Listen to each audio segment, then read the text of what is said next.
In the year after receiving a heart transplant, Kate is content to just concentrate mainly on herself, bouncing from musical audition to musical audition while sleeping on friends' couches or occasionally hooking up with a Tinder date.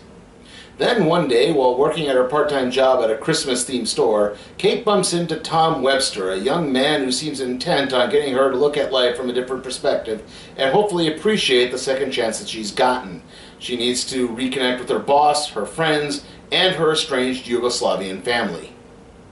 Hopefully, Kate will learn that just because last Christmas was not her, last Christmas, she can open her new heart the way she used to with her old one.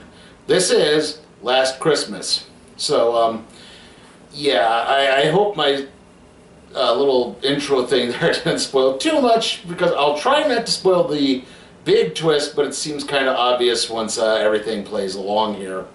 The fact that she had a heart transplant, I think, is kind of given away in the trailer. I mean, for one thing, they're using the George Michael song Last Christmas, which has the chorus of "Last Christmas, I gave you my heart. The very next day, you gave it away." So that's basically what she's lived. Her character, had this heart transplant, and ever since then, she's never felt right. She said, they took my heart and they threw it away, and they put this new heart in me, and it's not mine. It doesn't, she's not going through the physical rejection, she's going through a psychological rejection of it. And it has made her a little hardened to the world. And her mother has already kind of got a bit of sort of a Munchausen by proxy syndrome on top of that. Like, her mother, the family is Yugoslavian, and they fled the country during the war, during the last days of the war in 1999. And they're refugees, and they're obviously this takes place in 2017. The heart transplant took place in 2016. So if you know anything about Britain in that case, you also understand a little bit what's going on there too. So there's a little bit of that. Like I said, the mother's kind of traumatized about the war. She doesn't have a great relationship with her sister, and to the point that during a family meal, she outs her sister during an argument. And her sister's a lesbian. So there's kind of a lot of that going. And then she meets Tom while working at the store, and even when she kind of bumps into him again, or she's rushing off to an audition actually, she forgets to lock the store behind, and someone breaks in because the door was open. They walked in and stole a bunch of things, and her boss basically has to cover for her by committing insurance fraud. Her boss is Michelle Yeoh, who has her name is, I forget what the full Chinese name is. I think it's Quine Ganxin or something like that. But she literally just calls herself Santa. And she says, when I worked at the pet shop, I was kitten. When I worked at the bakery, I was muffin. So it's just kind of a theming thing. But she's the boss is just this overly enthusiastic Christmas fan, basically. And, as she meets this character, Tom, Kate basically bumps into him, and then as she sees him through the window first time while he's staring at a bird, and he's trying to get her to look up and notice parts of the world that aren't there. When she bombs her audition, he's conveniently waiting there again, and he takes her to this little park that he's at, and they sit on this bench, and he tells her stories of the other people in the park that he sort of gleaned off of them, and sometimes even occasionally talked to them. And he kind of mentions he doesn't have a phone. He foolishly left it in the cupboard in his kitchen. And so you get a little bit of that, and she starts to kind of, and here's where you start noticing things about it, like, he does these things, like he doesn't interact with anyone else but her. She spins off, like, instead of stepping aside to someone, he sort of does like this little spin move, so he really doesn't touch anything. And again, it's like, I wonder, are they gonna, they kind of, it builds to a big twist that's maybe not so much a big twist, because again, it's kind of telegraphed. I think, like I said, once you start noticing the way Tom moves and the way he acts, it's not too hard to piece everything together. Like, maybe I won't overtly say it, but there's Again, the Last Christmas I Gave You My Heart line does play into it. Okay, yeah. He's actually the donor of her new heart. He was a delivery boy on a bike messenger of some kind. He was struck by a car, but he had a donor card. So yeah, that's kind of the big revelation. But he gets her to start to open up more and again to appreciate life. I would say this overall with the film, it's not bad, but for a romantic comedy set at Christmas to George Michael music, there's a little bit of romance. Christmas really doesn't set much in it. Outside of the fact she works at a Christmas themed store and it's Christmas time, like that's really it. Like, you know, there's a bit, like she volunteers at a homeless shelter and starts raising money for it, and eventually they actually put on like a charity talent show. But that's kind of the only real Christmas thing that happens. Other than that, not much. Also, there's not really a lot of George Michael music. There's maybe about like the whole thing is built around the fact that Kate is a big George Michael fan, but other than that, there, like I said, there's I only counted about 7 or so George Michael songs, and not counting the fact they play Last Christmas like 14 times. So I'm not counting that. But even then, it's like it's not terrible. I would say it's definitely a step up from last week's film in Terminator Dark Fate, even though it's not really in the same genre at all. But I found it to be a bit more enjoyable. There's definitely some laughs. Amelia Clarke and Henry Golding do have some pretty good chemistry in there.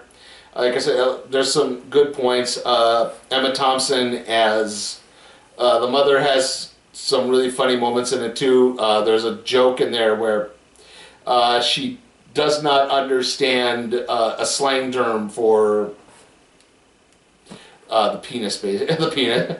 Yeah, well, basically, at one point, Kate's full name is Katerina, but she likes to go by Kate because she's just kind of trying to distance herself from it, from her Yugoslavian heritage. Is kind of another undercurrent in this film. And there's a point where, you know, she swears at her mother in Slavic, and and she's like, you know, you say you come bite my, I can't remember the exact swear term, but it involves penis, and the daughter translates it as dick, and she says, no, it's penis. Like, dick means penis. It's a slang term. It's like, but our neighbor is dick. You saying dick is, and that's sort of this kind of funny joke. She's never, the mother also is, like I said, kind of a Munchausen by proxy thing going on too, because when Kate was in the hospital, everyone was lavishing attention on her, and so she's thinking that she knows best for Kate, and that Kate needs to, and you know, Kate's constantly just saying, I'm fine, like, but she's just harping on her to try again, maybe that, because that way it gets more attention to her, and it's driven this big wedge in the family, and the marriage is falling apart, and like I said, the daughter doesn't really want anything to do with any of them, and to the point that, like I said, Kate outs her as a lesbian. But again, thankfully, by the end of the film, everything starts to work back out again.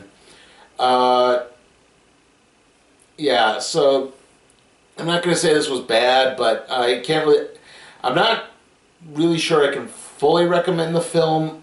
Like I said, it's definitely a step up from last week. Last week I was probably a little too generous giving Terminator Dark Fate a C. So I don't want to put this entirely on par with that, but I am going to give Last Christmas a C+. You want sports? You've come to the source. I'm talking the machine. I've got the hit. Ooh, you ain't seen nothing yet. I'll give you the slam. You name it. We've got it on the machine.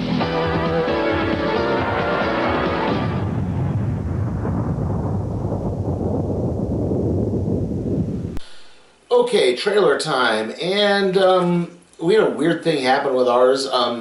I had to go to the AMC again, obviously. And with the AMC, they play these commercials before the movie. They play, they call it front and center, I guess, is their little syndicated package thing. And then they play the trailers. But in this case, they actually played the trailers, and then they played a bunch of the front and center stuff. And then they had to cycle back through the trailers because like they realized the glitch in the computer. So it was like it was trailers front and center, and then normally it would be trailers, and instead you could see where it was clicking through. They're trying to skip through all the trailers to get straight to the movie because they realized their mistake. So yeah, kind of a weird experience. We did get a couple of new trailers at least. We got The Good Liar again. That's the Ian McKellen, Helen Mirren movie. Then we got The Invisible Man. The new one from Blumhouse that I'm not entirely sure if this is supposed to be part of that Dark Universe thing or if this was just its own independent entity or not. Then we got The Photograph, which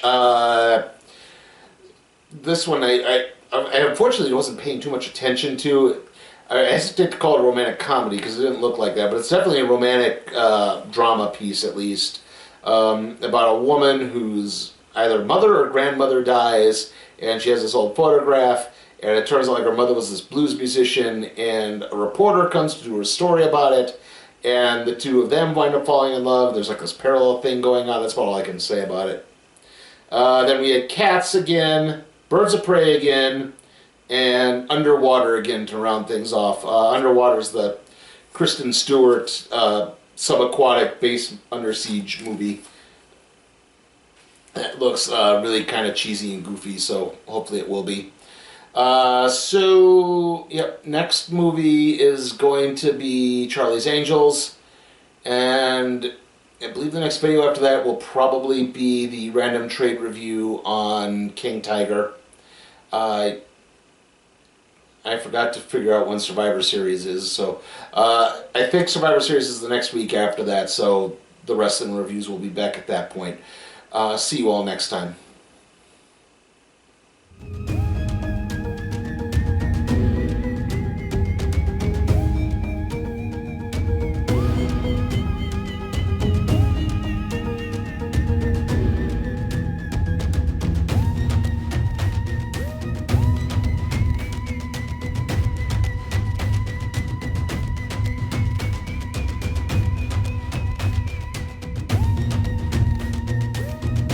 Hey guys, check out my Patreon and see how you can request a movie for me to review, even if it's some stinker like A Dog's Way Home or the Sonic the Hedgehog movie.